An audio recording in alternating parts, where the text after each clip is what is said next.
Hello friends, नोंथांमोनखौ बयखौबो गिबियावनो बड' जब निउसलाव बरायना लाग्रोनाय जाबाय आरो नैबे मोनसे गोदान भिडिअ नोंथांमोनखौ बयखौबो बरायफिनबाय। लोगोफोर, नोंथांमोनाथ' खोनादों जानांगौ जोंहा अरुणोदय स्किमनि बागै। दा जोंहा बे अरुणोदय स्किमनिया पेमेन्टखौ होबाय। लोगोफोर, नोंथांमोना दा बेंक एकाउन्टआव मोननो हासिगोन बे फैसाखौ। दा सोर सोर मोननो हागोन बे अरुणोदय स्किमनिखौ? जायफोर बिथांमोना सिगाङाव एप्लाइ खालामदोंमोन बे अरुणोदय स्किमखौ, बिथांमोनानो मोननो हागोन। दा नोंथांमोना सोरबाफोर एप्लाइ खालामदोंमोनबा नोंथांमोना माबोरै चेक खालामनो हागोन पेमेन्ट मोनगोन ना मोना बेखौ आं बे भिडिअनि गेजेरजों खोन्थागासिनो दङ। दा बेनिखायनो नोंथांमोना भिडिअखौ जोबजासिम नायबानो जाबाय। स्टेप बाय स्टेप आं नोंथांमोननो खोन्थागोन माबोरै नोंथांमोना चेक खालामनो हायो। गिबियाव नोंथांमोना चेनेलखौ साबस्क्राइब खालामग्रोदो, जाहाथे नोंथांमोना बेबादिनो साख्रिनि आपडेटखौबो मोननो हागोन आरो बिदिनो माखासे गभर्नमेन्ट स्किमनि बागैबो मिथिनो मोनगोन।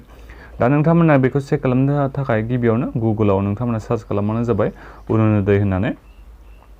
अरुणोदय.in बेखौ नोंथांमोना सार्च खालामनांगोन। आं बे अफिसियेल वेबसाइटनि लिंकखौ भिडिअनि डिसक्रिप्सनावबो होनानै दोनखादों, बेबायदि सार्च खालामबानो जाबाय। दा बेहाय नोंथांमोना लोगोफोर अफिसियेल वेबसाइटआव मोनफैयो बे अरुणोदयनियाव, फाइनान्स डिपार्टमेन्ट गभर्नमेन्ट अफ आसामनियाव। दा बेहाय फैनाय लोगो लोगोनो लोगोफोर गासै मोननो हादोंनो फैसाखौ नैबेहाय नुदों जानांगौ नोंथांमोना 1,79,9,249 गासै मानसिया फैसाखौ मोननो हाबायनो दा बे अरुणोदय स्किमनि गेजेरजों।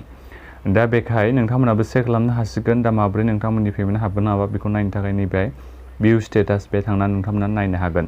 आरो जायफोर बिथांमोना पेमेन्टआ हाबाखै एप्लाइ खालामदोंमोनबा नोंथांमोना नैबे कमप्लेन खालामनो हागोन, रेज ए कमप्लेन बेहाय थांनानै नोंथांमोना कमप्लेन खालामनो हागोन अनलाइनै।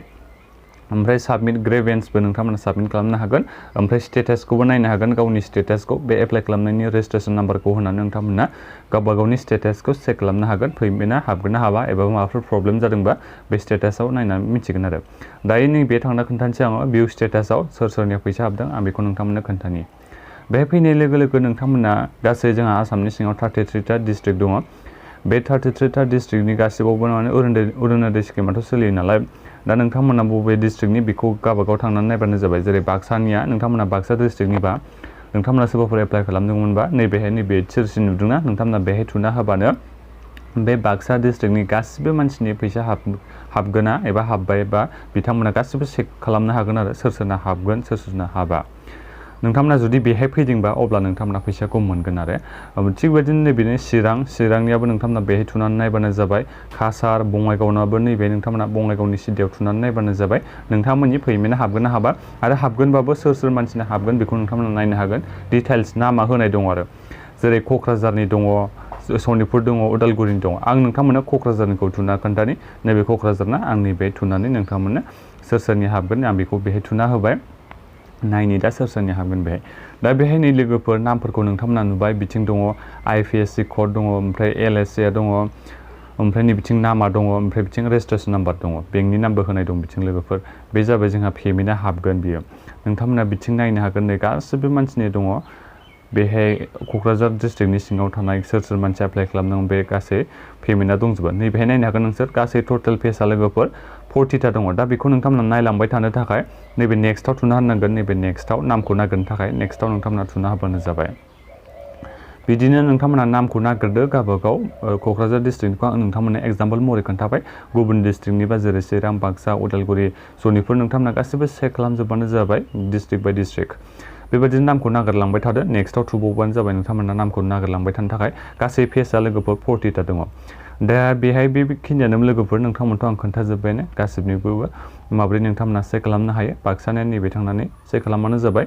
बेनि चेक खालामनायनि लिंकखौ आङो भिडिअनि डिसक्रिप्सनाव होनानै दोनदों, नोंथांमोना चेक खालामबानो जाबाय। दा जोंहा पेमेन्टआथ' हाबजोबखाबायानो जे, ओमफ्राय माबोरै कमप्लेन खालामनांगौ आं बेखौबो नोंथांमोननो एसे खोन्थाखानि। ओमफ्राय स्टेटासखौ माबोरै चेक खालामनांगौ आं बेखौबो नोंथांमोननो खोन्थानि। सोरबा सोरनाबाथ' फैसा हाबाखै नालाय, दा बेनिखायनो आं नोंथांमोननो बेखौबो खोन्थाखानि। गिबियावनो नोंथांमोना माबाफोर मिस्टेक जादोंबा एबा माबाफोर प्रब्लेमनि थाखाय नोंथांमोननि फैसा हाबाखैबा नैबे रेज ए कमप्लेन एबा बेनिफिसियारि लिस्टआव फैयाखैबा रेज ए कमप्लेन नोंथांमोना बेहाय थुना होनांगोन कमप्लेन खालामनो थाखाय। बेहाय थुना होनाय लोगो लोगो गिबियावनोथ' नोंथाङा नोंनि डिस्ट्रिक्टखौथ' बेहाय सेलेक्ट खालामनांगोन। नोंथाङा बबे डिस्ट्रिक्टनि बेखौ नोंथांमोना बे सेलेक्ट खालामबानो जाबाय। आं जेरै नैबे क'क्राझारखौ सेलेक्ट खालामसै, नैबे थुना होनसै आङो। गासिबो डिस्ट्रिक्टआ दंजोबो लोगोफोर बे आसामनि सिङाव खैथा डिस्ट्रिक्ट दङ। दा बेहाय फैनाय लोगो लोगो नै लोगोफोर नोंथाङा बबे क'क्राझार डिस्ट्रिक्टनि जाबाय नालाय नोंनि नामखौ गिबियाव नागिरबानो जाबाय। बेहाय गासिबो मानसिनि दङ नालाय, जेनेबा लिस्टआथ' बेहाय गासिबो मानसिना दंजोबो। दा बेनिफ्राय नोंनि नामखौ नागिरनानै बिथिं नुदों जानांगौ नोंथाङा लोगोफोर रेज ए कमप्लेन नोंथांमोना बेहाय थुना होबानो जाबाय।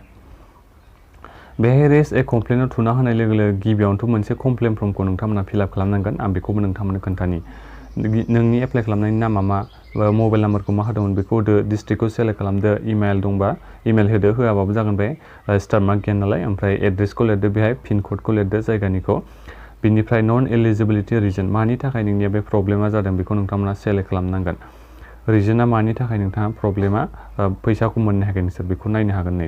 नै बिथिं दङ नै गासै 14टा प्रब्लेम देखायदों बेहाय। नोंथांमोननि माबाफोर प्रब्लेमनि थाखाय बेहाय फैसा हाबाखैबा बेखौ नोंथांमोना चेक खालामनो हागोन। जेरै नैबे दङ फार्स्टआव applicant is not a permanent resident of Assam, the applicant is presently not residing Assam, बेखायनो नोंथांमोना कमप्लेन खालामनो हागोन आरो। बे जाबाय मोनसे जोंहा कमप्लेना। ओमफ्राय आरो मोनसे दंबावो, आं बेखौबो नोंथांमोननो खोन्थागासिनो र'। नायबाय थाबानो जाबाय नोंथांमोना।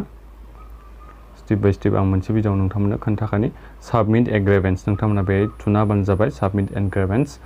बे थुना होनायनि उनाव नोंथांमोना गावबा गावनि डिटेल्सखौ होबानो जाबाय। बेहाय नोंनि नाम, मबाइल नाम्बार, डिस्ट्रिक्ट, इमेलखौ होबाबो जागोन, होआबाबो जागोन, एड्रेस, पिन क'ड बेखौ होबानो जाबाय।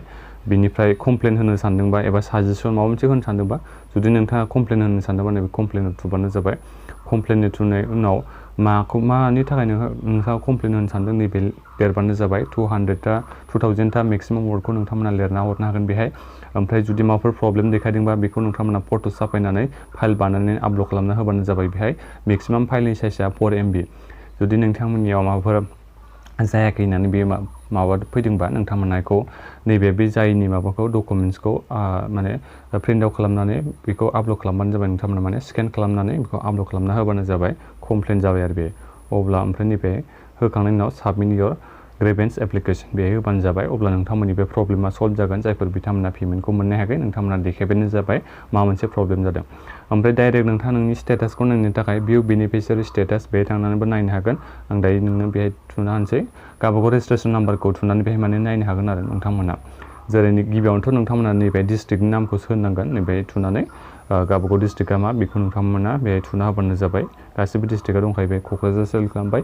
बेनिफ्राय एप्लाइ खालामनाय समाव मोनसे रेजिस्ट्रेसन नाम्बार मोनोना 7टा, बे 7टाखौ नोंथांमोना बेहाय थुना होनानै सेकआव नोंथांमोना थुना होबानो जाबाय। अब्ला नोंनि बे गासिबो डिटेल्सआ ओंखारगोन आरो फैसा हाबगोन हाबाखै बेनि गासिबो डिटेल्सखौ नोंथांमोना बेनि गेजेरजों नुनो मोनगोन। दा बेखिनियानो लोगोफोर, दाथ' आं नोंथांमोननो गासिबो खोन्थाजोब्बायानो पेमेन्टनि बागैबो आरो माबोरै नोंथांमोना कमप्लेन खालामनो हायो बेनि बागै आं नोंथांमोननो खोन्थाजोब्बाय। दा बेखिनियावनो नोंथांमोना माबाफोर सोंनांगौ दङबा भिडिअनि कमेन्ट बक्सआव कमेन्ट खालामबानो जाबाय। आरो नोंथांमोना भिडिअखौ लोगोफोरनो शेयार खालामबानो जाबाय, जाहाथे गासिबो बिथांमोना मिथिनो हायो गावबा गावनि एकाउन्टआव फैसा हाबगोन हाबाखै बिथांमोना बेखौ नायनो हायो। चेनेलाव आपडेट थानो थाखाय चेनेलखौ साबस्क्राइब खालामदो, जाहाथे साख्रिनि आपडेट आरो गभर्नमेन्ट स्किमफोरनि बागै आरो बेबादिनो गुबुन गुबुन रोखोमनि आपडेटनि बागै नोंथांमोना भिडिअखौ नायनो हायो बे चेनेलनि गेजेरजों। बेनिखायनो चेनेलखौ साबस्क्राइब खालाम। गोजोन्थों लोगोफोर।